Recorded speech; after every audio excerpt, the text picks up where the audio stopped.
దేవుని యొక్క సార్వభౌమత్వం గురించి మాట్లాడుతున్నాం. దేవుని యొక్క అవధులు, ఎల్లలు, లేకపోతే ఎలాంటి పరిధులు లేనటువంటి దేవుని గురించి మాట్లాడుకుంటున్నాం. నిత్యుడైనటువంటి దేవుని గురించి మాట్లాడుకుంటున్నాం.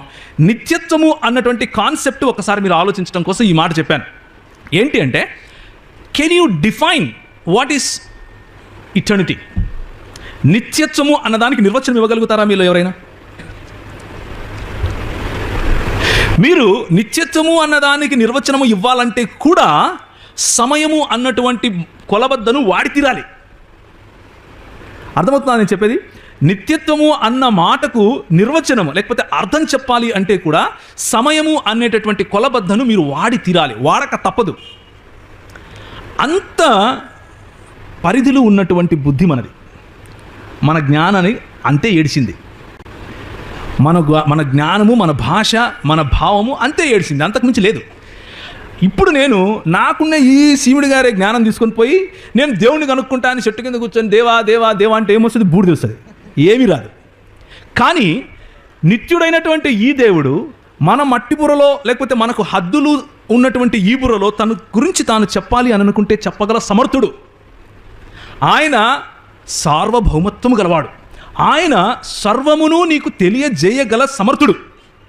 నీది మట్టి బుర్ర అయినా, తెలివి లేనోడి అయినా, ఆ విషయం నీకు తెలియకుండా నేను జ్ఞానవంతుడిని అనుకున్నా కానీ ఆయన తన గురించి తాను చెప్పుకోగల సమర్థుడు.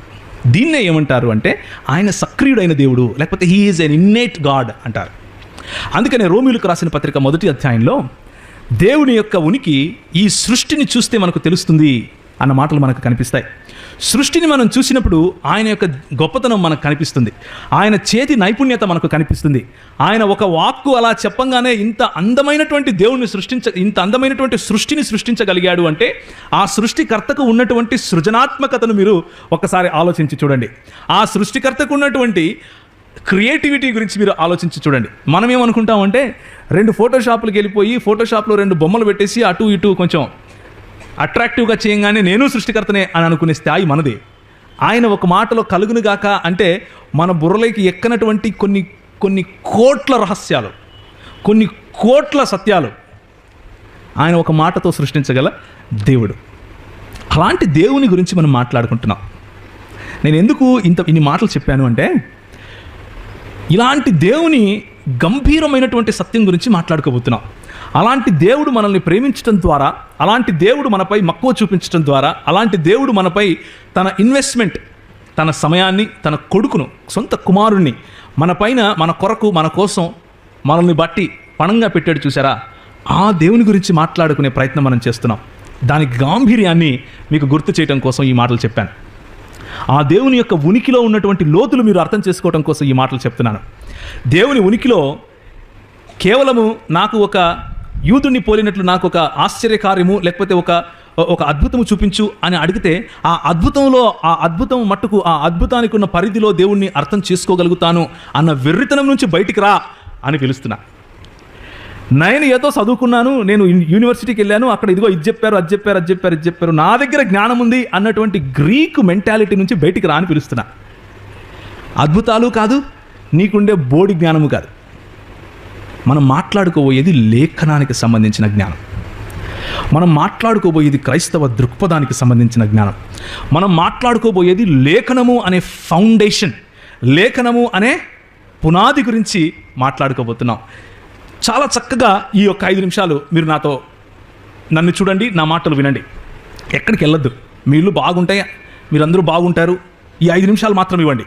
ఒక మాట చెప్తాను ఏంటంటే, దేవుని పట్ల నీకున్నటువంటి అవగాహనతో దేవుని వాక్యాన్ని విడగొట్టకూడదు. దేవుని పట్ల నీకున్న అవగాహనతో దేవుని వాక్యాన్ని విభజించి చదివే ప్రయత్నం చేయకూడదు. దాన్ని ఏమంటారు అంటే ఐసిజిసిస్ అంటారు.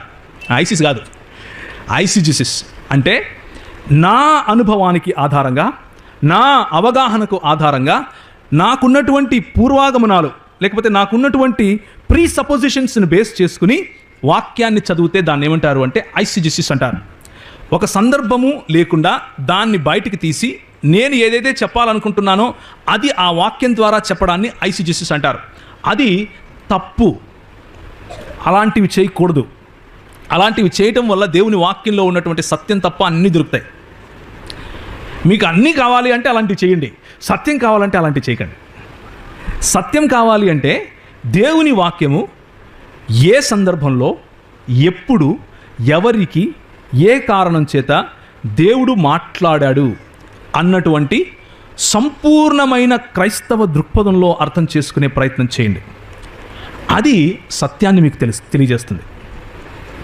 ఇది దేవుని వాక్యాన్ని అర్థం చేసుకోవటానికి మనకు ఉండవలసినటువంటి ఫండమెంటల్ ప్రాక్టీస్, పునాది వంటి ఒక కార్యాచరణ లేకపోతే అభ్యాసం. మనం అలా అభ్యసించాలి దేవుని వాక్యాన్ని. Out of context, a text without a context is a pretext. అంటే సందర్భం లేకుండా ఒక లేఖనాన్ని బయటకు తీసి దాన్ని మాత్రమే చదువుకొని దాని మీద మాత్రమే నా సిద్ధాంతాన్ని కడతాను అంటే నువ్వు దేన్నైతే నిరూపించాలనుకుంటున్నావో దాన్నే వెతుకుతున్నావు అన్న అర్థం వస్తుంది. నువ్వు దేన్నైతే నిరూపించాలనుకుంటున్నావో దాన్నే లేఖనాల్లో నుంచి వెతికి తీసుకొస్తున్నావు అన్న అర్థం వస్తుంది. కానీ మన ఫోకస్, మనం చేయవలసింది అది కాదు. మనం చేయవలసింది ఏంటంటే దేవుడు ఏం చెప్తున్నాడో దాన్ని తీసుకుని నా బుద్ధి సరిపోదు అని ఒప్పుకుని ఆయన చెప్పినట్లు తీసుకోవటం. ఇది క్రైస్తవ లక్షణం, ఇది క్రైస్తవ దృక్పథం. దేవుని లేఖనాల పట్ల మనకు ఉండాల్సినటువంటి వైఖరి.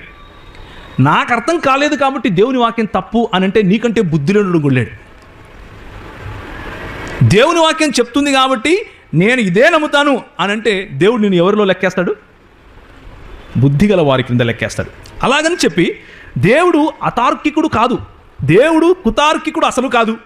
దేవుని చెప్పే దాంట్లో తర్కం ఉంటుంది, దేవుడు చెప్పే దాంట్లో సత్యం ఉంటుంది. దేవుడు తాత్వికముగా నువ్వు దాన్ని రెఫ్యూట్ చేయలేని సత్యం చెప్తాడు. అయినప్పటికీ నీ బలహీనత వల్ల నువ్వు కొన్ని అర్థం చేసుకోకపోయే అవకాశం ఉంది. ఆయన దగ్గరికి వచ్చి కృపను అడిగితే అది అర్థం చేసుకునే కృపను కూడా ఇస్తాడు. కాబట్టి let us expand our boundaries a little bit. మన హద్దులు కొంచెం జరిపే ప్రయత్నం చేద్దాం. మన హద్దులు జరిపి దేవుని యొక్క సంపూర్ణ అవగాహనను తీసుకునే ప్రయత్నం చేద్దాం. దేవుని యొక్క వాక్యంలో నుంచి ఆ అవగాహనను తీసుకునే ప్రయత్నం చేద్దాం. ద్వితీయోపదేశకాండము 6వ అధ్యాయము 4వ వచనం ఎవరైనా గట్టిగా చదువుతారా తెలుగులో?